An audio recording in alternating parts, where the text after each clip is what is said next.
So, it turns out that things have changed one more time on the Vancouver Canucks trade front, and I know what you're looking at on the screen is a tweet, Rick Dhaliwal citing Elliotte Friedman's Donnie and Dolly interview. Okay, great, we had already spoken about this particular idea actually yesterday, but today, on February 4th, Tuesday, as the Canucks are getting set to playing off against the Colorado Avalanche, there have been even more trade updates and extra names floating around there on the market from the Vancouver side.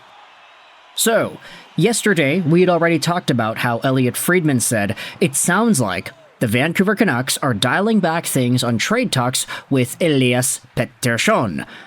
The Canucks want to see how things look and how he reacts now after JT Miller got traded. And of course, that was always going to be a narrative. We were always going to talk about Petey. We talked about Petey yesterday. We talked about Petey 2 days ago. We're always talking about him because not only is he a super hot trade chip, but he also happens to be the de facto most paid player and by proxy, supposedly the best player on the team. He hasn't been playing like that all season, so there certainly is an argument to be brought up there. Friedman also says he believes the Canucks are getting to UFA Marcus Pettersson's agent pretty quickly here on an extension. So the Canucks, of course, they absolutely want to keep Marcus Pettersson. They most likely will try to keep Drew O'Connor as well. You don't trade away a first-round pick and Vinny Desharnais and Danton Heinen to Pittsburgh for nothing, or not even really for nothing, but you don't trade these guys away for a few months worth of play out of these top players. You want to re-sign them, you want to bring them back. Marcus Pettersson could get something in the $4.5 to $5 million range because he is that darn good. He was already really good in the game against the... Who was it that they played? The Red Wings. That's exactly what it was. It was 2 days ago. Too far in the past. But anyways, this is the extra tweet that Rick Dhaliwal went out there and posted this morning in response to this February 3rd thought by Friedman. Marcus Pettersson has pushed Carson Soucy to the third pair.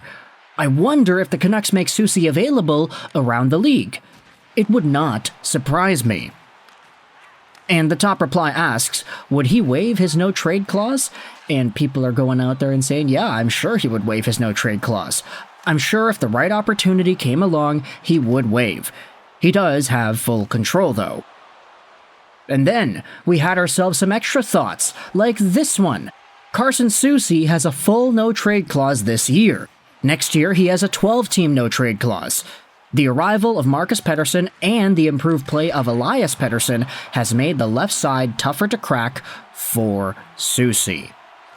And we had already seen this, the seeds of doubt being planted in there on Sunday night when not only was Marcus Pettersson playing, and he was actually pretty good, not only was Elias Pettersson playing, and he actually was fantastic, but you had yourselves Noah Juulsen in the lineup on the right side, rather than Carson Soucy playing on his offhand. Soucy was the scratch. Rick Tocchet said that Soucy needed a reset because he has had a tough time as of late, so you had yourselves a decor, which did not include Quinn Hughes, by the way, he didn't play.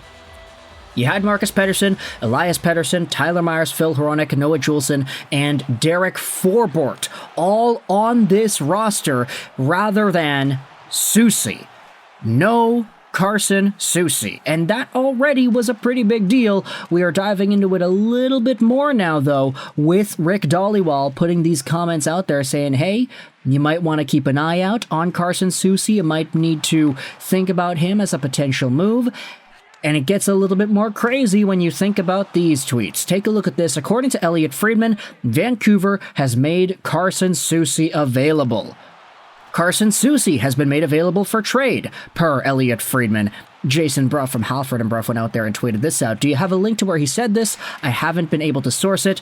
And guess what? It was Friedman on 6:50, the 9 o'clock hour on today's show. I think that's Halford and Bruff, if I'm not mistaken. If not, maybe Canucks Talk with Jamie Dodd and Thomas Drance. I'm not really too sure on the programming, but hey, Bruff did go out there and say this. I mean, he is one of the main guys for Sportsnet 650 at the moment. So, Elliotte Friedman, he's been given the scoop here. Carson Soucy, available for trade. And now we have ourselves a satirical post made like this by Taj. The Vancouver Canucks yesterday said, we want the noise to quiet down, and we want to see how the team responds. The Canucks today.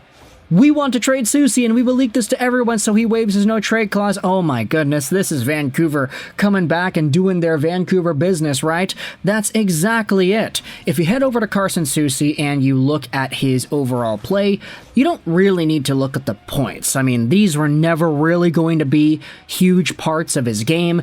Sure, there was a good chunk last season where Soucy did score some pretty interesting goals, and even this season he's got 2 goals. You know what's funny? Did you realize that Carson Soucy actually overtook his games played last year this season already? Last year he had 40 games for the Vancouver Canucks in the regular season. This year he has 51. Last year, we didn't realize this, but Soucy was out for half the season. It's just when he was in the lineup, he was making a very good contribution to that decor. Soucy, Zadorov, and Cole were all great for the first half of the season. And I say first half because the Canucks traded for Zadorov around November, so I think it's fair to say that he aligns with the first half of the Canucks season, but that decor was so strong, they were so poised, they were so calm at doing what it was they needed to do, and Carson Soucy was a really big part of that. Just a good, shot-suppressing guy who could make the right plays to get the puck out, and who could do some really good things on the penalty kill. A big 6'5" left-handed player who just knows what to do, and who does things right most of the time. This season, he has been so up and down, had his worst stint with the Canucks as a member of that Tyler Myers pairing, and had a few bounce-back stints where he was looking a lot better and he wasn't really as defensively irresponsible. But just in general, though, Carson Soucy, especially alongside Tyler Myers, 8 points, 51 games played. Sure, he's on pace for 13 points. That's not fantastic, but it's okay. It is what it is for a shot-suppressing, shutdown D-man. Soucy, though, has not been himself this season. This has definitely been a rougher go for him on this Canucks blue line, and with the emergence of Marcus Petey and Elias Petey, there certainly is vulnerability here for Soucy. I think ideally, I would rather want to see Soucy playing in, let's say, a bottom pairing role with an Elias Pettersson or something. I'd rather have Soucy on the roster than a Noah Juleson, but he's making $3.25 million a year. He does have no trade protection, that's true, but I think for this guy, it's probably true that he would want a bigger opportunity, right? And he probably would want to be given a spot in a top 4. If it's not in Vancouver, it might be elsewhere. Maybe a change of scenery, maybe in a situation where he's going to be relied upon more, maybe for a rebuilding team, maybe for a team that could use somebody like this guy on their back end. I think about Ian Cole. He went over to Utah. He's now in Utah, and he made their all-century or their quarter-century team or whatever it was. Yeah, by the way, Ian Cole, one of the best players in Utah Hockey Club history, I guess you can say. But he's in Utah. I mean, Utah is not really the biggest hockey market at the moment. Ian Cole was like, hey, sorry, I'm not going to really be all too useful here in Vancouver. They have Soucy, they have Hughes, and then they have some other guys coming in the pipeline. I want to go to Utah, where I can be a top 4 D-man, where I can be given minutes, and where the pressure isn't really too high. Ian Cole did that, and now Ian Cole is admittedly playing, I'd say maybe even better, in Utah than he was playing in Vancouver. I mean, you head over to his profile right here, the guy has been productive. He's got 13 points in 52 games played, already outproducing his Vancouver Canucks point production. He's on pace for 21 points this season, which would be his third, most productive year in the National Hockey League, and he's been given, let's say, 23, 21, some 22-minute games here and there, some lower, 17, 18-minute games, ever since you had some guys returning to that lineup, of course. Utah has been losing a bunch, but still, Ian Cole is one of these primarily relied upon guys. You can't say the same thing about Carson Soucy, who has been scratched as of late, and who was getting a few 15, 12-minute games in there even as well. I mean, sure, there are the odd 19, 21, 20-minute games for Carson Soucy, but still, he has not been relied upon much. Rick Tocchet has been deferring to other defensemen, the younger defensemen, Swedish defensemen. Soucy just isn't in that rotation anymore. So I want you to let me know your thoughts in the comment section below on this trade update for the Vancouver Canucks, how Carson Soucy's name has been made available for trade per Elliotte Friedman. Soucy's on the block here, folks. It looks like we could be seeing a lot more of M. Petey and Elias Petey, maybe even plus Victor Mancini, too. hopefully over Noah Juleson, and Carson Soucy could be seeing himself in another sweater over the next few weeks here. We'll see what happens. Let me know in the comments, what do you think? I hope you enjoyed this video. And bye.